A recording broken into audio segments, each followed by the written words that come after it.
Hello बच्चों, कैसे हैं आप लोग। उम्मीद तो बहुत अच्छे होंगे। चलिए आज हम लोग कवर करते हैं मेटलर्जी में नेक्स्ट लेक्चर के लिए इलिंगम डायग्राम। बहुत ही महत्वपूर्ण है, बहुत महत्वपूर्ण है ये व्यू ऑफ आईआईटी और मेडिकल कॉम्पिटिटिव एग्जाम के लिए। ये Ellingham diagram very very very important है, बहुत ही महत्वपूर्ण ये टॉपिक है। इसको हम एकदम डीपली पढ़ाएंगे ताकि एडवांस लेवल के भी क्वेश्चन आए तो आपसे छूटे नहीं। तो चलिए हम लोग पढ़ते हैं इलिंगम डायग्राम, इलिंगम आरेख। देखिए Ellingham diagram basically thermodynamics process reduction process में इन्वॉल्व होते हैं। तो थर्मोडायनेमिक्स फॉर रिडक्शन प्रोसेस माने इलिंगम डायग्राम एक क्या है, रिडक्शन प्रोसेस है, रिडक्शन प्रोसेस है। अब देखिए इसमें ये इलिंगम डायग्राम आरेख जो ग्राफ है ये बेसिकली डेल जी नट वर्सेज टी माने टेम्परेचर के बीच का ग्राफ है। तो डेल जी नट वर्सेज टी ग्राफ ऑक्साइड निर्माण के लिए इलिंगम डायग्राम कहलाता है। ऐसे कुछ हमारा ग्राफ होगा, इधर डेल जी नट और इधर टेम्परेचर, और यहाँ पर ऐसे कुछ धातु के लिए खींचा गया होगा, ठीक है ना। ये इस टाइप के डायग्राम को हम लोग इलिंगम डायग्राम कहते हैं। यह इलिंगम डायग्राम बाबू धातु से धातु के ऑक्साइड के लिए हो सकता है, धातु से धातु के सल्फाइड के लिए हो सकता है, धातु से धातु के हैलाइड के लिए हो सकता है। लेकिन हम लोग यहाँ देखेंगे अपने सिलेबस में धातु से धातु के ऑक्साइड। क्लियर ना। तो देखो डेल जी नट वर्सेस टी ग्राफ के ऑक्साइड के निर्माण के लिए इलिंगम डायग्राम कहलाता है। दूसरा पॉइंट है स्वतः अभिक्रिया के लिए स्पॉन्टेनियस रिएक्शन, स्वतः अभिक्रिया के लिए मुक्त ऊर्जा को डेल जी से सूचित करते हैं, ठीक है ना। मुक्त ऊर्जा परिवर्तन डेल जी ऋणात्मक होनी चाहिए, डेल जी ऋणात्मक होनी चाहिए स्वतः अभिक्रिया के लिए, ठीक है ना। जैसे डेल जी इक्वल टू एक फार्मूला है बाबू, del G equal to delta H minus T del S, ठीक है ना। ये इक्वेशन बताता है कि डेल्टा जी निगेटिव है, डेल्टा जी क्या है, निगेटिव है। तो डेल जी यहाँ डेल्टा जी मुक्त ऊर्जा में चेंज, ठीक है ना। मुक्त ऊर्जा फ्री जो एनर्जी है उसमें गिव्स फ्री एनर्जी क्या हो जाए, परिवर्तित हो जाए। तो डेल जी निरूपित करता है डेल्टा एच एंथैल्पी चेंज माने एंथैल्पी में हीट में परिवर्तन, टी कांस्टेंट टेम्परेचर नियत ताप, और डेल्टा एस यहाँ एंट्रोपी चेंज को बताता है, एंट्रोपी चेंज। इस सब थर्मोडायनेमिक्स में 11th में हम लोग कवर किए होंगे, क्लियर ना, जहां भी पढ़े होंगे। यहाँ डेल जी या डेल्टा जी का निगेटिव मान K इज ग्रेटर देन 1 से संबंधित है। यह अनुकूल अभिक्रिया ये 2016 में आईआईटी में पूछ चुका है, ठीक है ना। के यहाँ पर साम्य स्थिरांक या नियतांक है, क्लियर ना। तो इसको आप लोग फटाफट लिख लीजिए, क्लियर, फटाफट लिख लो इसको बाबू। चलिए तो नेक्स्ट देखते हैं। मान लीजिए बाबू यहाँ पर हम धातु लिए हैं, ठीक है ना, ऑक्सीजन से प्रतिक्रिया कर रहा है, ठीक है, माने धातु से धातु ऑक्साइड में चेंज हो रहा है।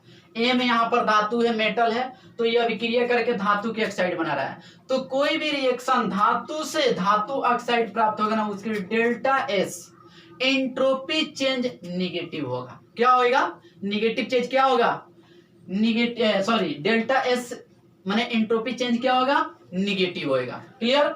अब देखो इसमें टेम्परेचर बढ़ेगा तो डेल्टा जी नट बढ़ेगा, टेम्परेचर के साथ गिव्स फ्री एनर्जी क्या होती है, बढ़ती है। तो MO दैट मीन्स धातु के ऑक्साइड का स्टेबिलिटी बढ़ेगा। जब टेम्परेचर बढ़ेगा तो डेल्टा जी बढ़ेगा, तो MO that means metal oxide का स्टेबिलिटी भी क्या होगा, इंक्रीज करेगा, ठीक है ना। यहाँ पर लिखा है ताप में वृद्धि के साथ मेटल ऑक्साइड बनने की प्रवृत्ति घटती है, बनने की प्रवृत्ति घटती है लेकिन स्टेबिलिटी क्या होती है, बढ़ती है, ठीक है ना। तो ताप में वृद्धि के साथ मेटल ऑक्साइड बनने की प्रवृत्ति घटती है। तो यहाँ पर ग्राफ डेल जी नॉट और टेम्परेचर डिग्री सेल्सियस में होगा, ठीक है ना। ये किलो जूल पर मोल में हो सकता है, ठीक है ना। ये दोनों के बीच ग्राफ हमेशा धातु का ग्राफ देखिए यहां से होता है ऊपर से, माने इस जो पॉइंट है ना ये 0, इसके ऊपर से कहीं से भी ये स्लोप ऊपर की तरफ होगा, ये स्लोप ढाल किधर की तरफ होगा, ऊपर की तरफ, ठीक है ना, धातु के ऑक्साइड का, धातु से धातु के ऑक्साइड में परिवर्तन का ग्राफ, क्लियर ना। तो सभी मेटल ऑक्साइड निर्माण के लिए इलिंगम डायग्राम की ढाल माने स्लोप ऊपर की ओर धनात्मक होती है, जैसे जैसे ऊपर जाएंगे वो धनात्मक ग्राफ होता है, ठीक है ना। तो इसको आप लोग नोट डाउन कर लीजिए। इसमें नेक्स्ट पॉइंट है, देखिए बाबू, कि ग्राफ की ढाल में अचानक परिवर्तन धातु के प्रवस्था बदलने के कारण होती है, चाहे होता है। जैसे मान लीजिए यहाँ पर ग्राफ देख रहे हैं, तो ये ग्राफ जाहिर सी बात है, ये ग्राफ ऐसे जा रहा है, ठीक है ना। अब अचानक क्या हुआ है, ये अचानक इसका क्या हो गया है, परिवर्तन हो गया ना, फिर इधर से इधर हो गया। दैट मीन्स ये परिवर्तन प्रवस्था बदलने के कारण होती है। प्रवस्था दैट मीन्स मेल्टिंग पॉइंट था, माने मेल्टिंग पॉइंट किसके लिए अप्लाई करते हैं, मेल्ट क्या होता है, तो मेल्ट बाबू ड्रॉ होता है, ठीक है ना। तो ये मेल्टिंग पॉइंट, और यहाँ पर क्या हो गया, इस पॉइंट पर बॉइलिंग पॉइंट, मैंने ठोस के लिए क्या, मेल्टिंग पॉइंट और boiling point, sorry melting point melt करना मतलब कोई ठोस क्या होता है, मेल्ट करता है, बॉइलिंग पॉइंट मतलब कोई द्रव क्या होता है, खौलता है, ठीक है ना। तो यहाँ पर मेल्टिंग पॉइंट और बॉइलिंग पॉइंट का डिफरेंस दिखा रहा है। कौन सा परिवर्तन, अचानक ग्राफ का ये ढाल जो परिवर्तन चेंज है वो। तो ये नेक्स्ट पॉइंट में इसको आप लोग नोट कर लें। चलिए नेक्स्ट बहुत ही इंपॉर्टेंट पॉइंट, यहीं से क्वेश्चन जनरेट होते हैं, क्लियर ना। नेक्स्ट बहुत इंपॉर्टेंट पॉइंट हम लोग कवर करने जा रहे हैं। ये आपके पास, हमारे पास क्या है, ग्राफ है, डेल जी नॉट और टेम्परेचर डिग्री सेल्सियस में है, इसके बीच ग्राफ है, ठीक है ना। तो एक ग्राफ, एक धातु माने M1 मतलब कोई एक धातु है, चेंज कर रहा है अपने ऑक्साइड में M1O, और नेक्स्ट धातु है जो चेंज कर रहा है M2 धातु है, ठीक है ना। तो ये ग्राफ एक दूसरे को यहाँ पर कट कर रहा है, तो यहाँ पर पार्टिकुलर टेम्परेचर T हो जाएगा, ठीक है ना। तो इसमें इसी बात को समझाने की कोशिश किया गया है कि इस इलिंगम डायग्राम में, इलिंगम डायग्राम का एक छोटा स्वरूप लिया गया है। इस इलिंगम डायग्राम में नीचे जो स्थित धातु है ना, इसमें नीचे स्थित M2 है ना, इसमें नीचे स्थित धातु M2 ऊपर स्थित धातु के ऑक्साइड को अपचयित कर देगा, लेकिन वही चीज ऊपर स्थित धातु इसके ऑक्साइड को नीचे स्थित धातु के ऑक्साइड को अपचयित नहीं कर सकता है। ये बहुत ही महत्वपूर्ण एग्जाम्पल है, ये पॉइंट है, क्लियर ना। यहीं से क्वेश्चन खूब पूछे जाते हैं कि निम्न में कौन अभिक्रिया, कौन किसको अपचयित कर सकता है, कौन नहीं कर सकता है। तो यहाँ पर स्पष्ट ही एक बात लिखा दिया गया भाई कि इलिंगम डायग्राम के अनुसार ग्राफ के नीचे की ओर स्थित धातु उससे ऊपर वाले धातु ऑक्साइडों को अपचयित कर सकती है, लेकिन ऊपर की धातु नीचे वाली धातु ऑक्साइड को अपचयित कभी भी नहीं कर सकती है। तो ये बहुत ही महत्वपूर्ण ये पॉइंट से इसको आप कवर कर लीजिए, लिख लीजिए कॉपी में। तो उसी पर एक एग्जांपल देख रहे हैं बाबू, अभी अभी आपको बताया गया है कि इलिंगम डायग्राम में जो धातु नीचे की तरफ उपस्थित है वह ऊपर वाले धातु के ऑक्साइड को आसानी से अपचयित कर देगा, लेकिन ऊपर वाला धातु नीचे वाले धातु के ऑक्साइड को अपचयित नहीं कर सकता है। लेकिन कब अपचयित कर सकता है ऊपर वाला नीचे को, जब हम हाई टेम्परेचर लेंगे तब हाई टेम्परेचर पर रिड्यूस कर सकता है। ऊपर वाला नीचे वाले धातु के ऑक्साइड को कब रिड्यूस करेगा, कब अपचयित कर देगा, जब हाई टेम्परेचर होगा तब, ठीक है ना। तो यहाँ पर एक एग्जांपल लिए, मान लीजिए एक इलिंगम डायग्राम लिए हैं, del G nought temperature degree Celsius में होगा, और यहाँ पर 4 ग्राफ लिया गया है। एक तरफ कैल्शियम का, सॉरी यहाँ पर कैल्शियम होगा Ca, ठीक है ना, CaO, कैल्शियम ऑक्सीजन से क्रिया करके कैल्शियम ऑक्साइड बना रहा है, मैग्नीशियम O2 से अभिक्रिया करे MgO बना रहा है, एल्युमिनियम ऑक्सीजन से प्रतिक्रिया करके क्या बना रहा है, Al2O3। ऐसा ही क्रोमियम है, क्रोमियम भी CrO2 अभिक्रिया करके Cr2O3 बना रहा है, ठीक है ना। अब हम आपसे क्वेश्चन कर रहे हैं कि मान लीजिए यहाँ पर ये ऑक्साइड है, ये एल्युमिनियम है, क्या ये एल्युमिनियम इस क्रोमियम के ऑक्साइड को अपचयित कर देगा। दैट मीन्स कहने का अर्थ है कि यहाँ पर Al2O3 बन जाएगा और क्रोमियम, क्या ये रिएक्शन है, ये सही रिएक्शन है।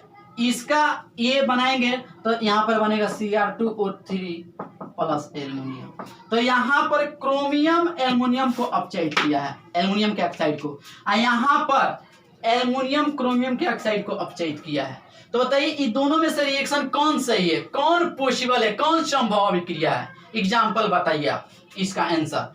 तो बाबू बताओ ये एल्युमिनियम कहाँ है? तो एल्युमिनियम सर जी यहाँ है, क्रोमियम वाला ऊपर है, माने नीचे वाला ऊपर वाला को अपचयित कर देगा। ये सही रिएक्शन है, संभव है। लेकिन वही रिएक्शन नीचे देखते भाई, यहाँ पर क्रोमियम है और ये एल्युमिनियम के ऑक्साइड, तो एल्युमिनियम के ऑक्साइड यहाँ है नीचे और क्रोमियम ऊपर है। तो बताओ ऊपर वाले नीचे वाले को अपचयित करेगा? नहीं कर सकता है। कब करेगा? जब हाई टेम्परेचर रहेगा तब।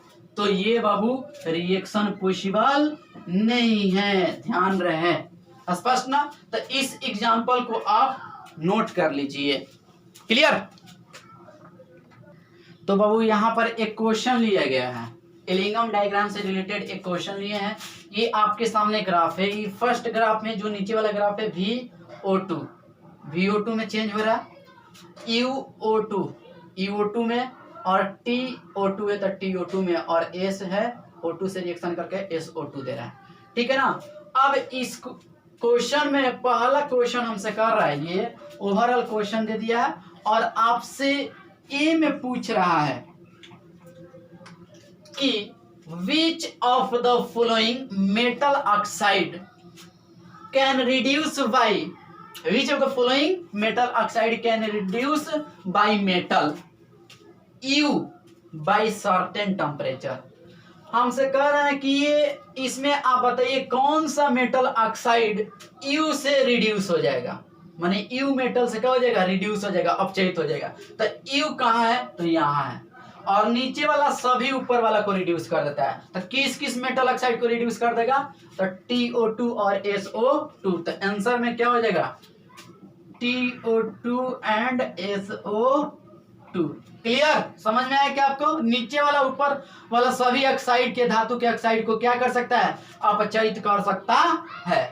चलिए बी क्वेश्चन कर रहा है, विच of the following metal oxide can reduce bye you, can reduce bye you metal only at high temperature. अब हाई टेम्परेचर कह रहा है, तो जब हाई टेम्परेचर कहेगा ना बाबू, तो अभी लिखवाए कि हाई टेम्परेचर ऊपर वाला नीचे वाला को रिड्यूस कर देता है। पता है ना?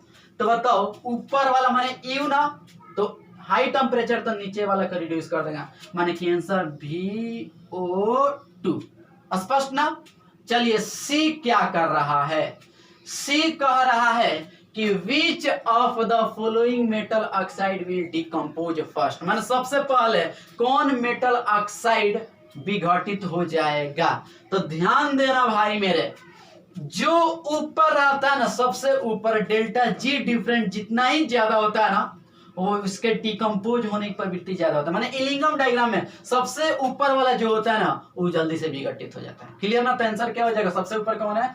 SO2। तो answer will be SO2। Clear ना? तो ये महत्वपूर्ण क्वेश्चन है। और एक क्वेश्चन इसी में ऐड करते हैं, इसको लिख लीजिए पहले आप लोग। इसी ग्राफ में नेक्स्ट डी क्वेश्चन है। अच्छा, ये आप लोग सोच रहे हैं कि यहाँ पर डेल्टा जी नॉट यहाँ पर 0 क्यों है? देखिए डेल्टा जी नॉट यहाँ पर मैक्सिमम 0 दिया गया है, निगेटिवली में मैक्सिमम 0 है, माने इसके ऊपर जब जाएगा ना ये ग्राफ, ठीक है ना, ये पॉजिटिव हो जाएगा और इसके नीचे सब निगेटिव। अब यही चीज इसके ऊपर जाएगा तो क्या हो जाएगा? यहाँ पर 100 से -100 से कहाँ जाएगा? 0, और 0 से 1 2 3 माने बढ़ जाएगा, पॉजिटिव होगा। तो डेल जी नॉट बराबर 0, यहाँ समझ गए ना? ऊपर इसके 0 के ऊपर डेल जी क्या हो जाएगा? निगेटिव की पॉजिटिव? पॉजिटिव। क्लियर ना? अब देखो डी क्वेश्चन है, इन SO2 and TO2 which of the following metal oxide will be reduce easily. माने ये कह रहा है कि SO2 और TO2 में कौन आसानी से रिड्यूस माने अपचयित हो जाएगा। तो ग्राफ में ध्यान रखिए, ग्राफ में जितना ही जो ऊपर रहता है ना, वो आसानी से रिड्यूस हो जाएगा, कहा कि नीचे वाला आसानी से रिड्यूस कर देता है। तो यही लिखे SO2, SO2 आंसर हो गया, जाहिर सी बात है, क्या कि SO2 और TO2 में ऊपर कौन है? SO2। तो SO2 आसानी से रिड्यूस हो जाएगा। तो SO2 because when del G gap increase, माने ये डेल्टा जी का मान जितना ही ऊपर जाएगा then reduction become more easier, ठीक है ना। तो इसको आप नोट कर लीजिए, डी था। चलिए इस लेक्चर का लास्ट क्वेश्चन है, ठीक है ना। ये इलिंगम डायग्राम दिया गया है, एल्युमिनियम Al2O3, ठीक है ना। 2/3 यहाँ पर कोफिशिएंट लगाया गया है, MgO 2 MgO बना हुआ है। यहाँ पर टर्म क्या है, डेल्जी है किलो जूल पर मोल में, और यहाँ पर टेम्परेचर है। तो यहाँ पर एक दूसरे को कट आउट कर रहा है, तो ये पार्टिकुलर टेम्परेचर कितना है बाबू, 1350 डिग्री सेल्सियस। तो यहाँ पर पहला क्वेश्चन में कर रहा है बिलो माने नीचे, below 1350 can Al2O3 reduce by magnesium. तो क्या 1350 डिग्री सेल्सियस के नीचे माने निम्न ताप है ना, नीचे मैग्नीशियम Al2O3 को रिड्यूस कर देगा। तो देख ले मैग्नीशियम यदि नीचे होगा तो रिड्यूस कर देगा, तो मैग्नीशियम नीचे है तो रिड्यूस आसानी से कर देगा। तो अब आंसर क्या हो जाएगा, यस। आंसर में क्या ले, यस नो में देना है जवाब, यस, ठीक है ना। चलिए क्यों नीचे है, टेम्परेचर क्या है, इससे कम है। अब इससे ज्यादा हो जाएगा तो ऊपर वाले नीचे वाले को रिड्यूस कर देगा ना। तो यहाँ पर एबव 1350 कैन MgO रिड्यूस। अब एबव 1350 कह रहा है, माने 1350 माने high temperature, MgO reduce by aluminium. तो एल्युमिनियम ऊपर है और MgO को रिड्यूस कर देगा, एकदम कर देगा। क्यों, क्योंकि जो पार्टिकुलर टेम्परेचर 1350 डिग्री सेल्सियस है उकरा से निम्न है कि उच्च है, तो उच्च हाई टेम्परेचर, इसलिए आंसर क्या हो जाएगा, यस। क्लियर ना। चलिए आप लोग अच्छे से पढ़ते हैं। लिंगम डायग्राम इतना डीपली पढ़ाएंगे आपको कि कहीं से लिंगम डायग्राम से रिलेटेड क्वेश्चन आए IIT एडवांस में भी, आप लोग बिना सोचे समझे देखते हैं आंसर कर लीजिएगा, तो मुनी डिफिकल्ट आपको नहीं लगेगा, ठीक है ना। तो आप लोग घर पर पढ़ रहे हैं बहुत अच्छा से, पूरा उम्मीद है हमको एकदम होमवर्क कंप्लीट करते होंगे और नोटबुक अच्छा से तैयारी करते होंगे, ठीक है ना। तो पढ़ते पढ़ते थोड़ा सा क्या होता है, लॉकडाउन में दिमाग खराब हो जाता है नो। तो कुछ सोच रहे हैं कि आपको गाना सुना दे ना, आप लोग सुने, चलाओ ना नैनो से बाढ़ रे, चलाओ ना नैनो से बाढ़ रे, जान ले बोरे जान रे, ओ कहीं निकल न जाए, ओ कहीं निकल न जाए, कहीं निकल न जाए हमरे बॉडी से प्राण रे। चलिए अच्छा से आप लोग पढ़िए, ठीक है ना। Thank you.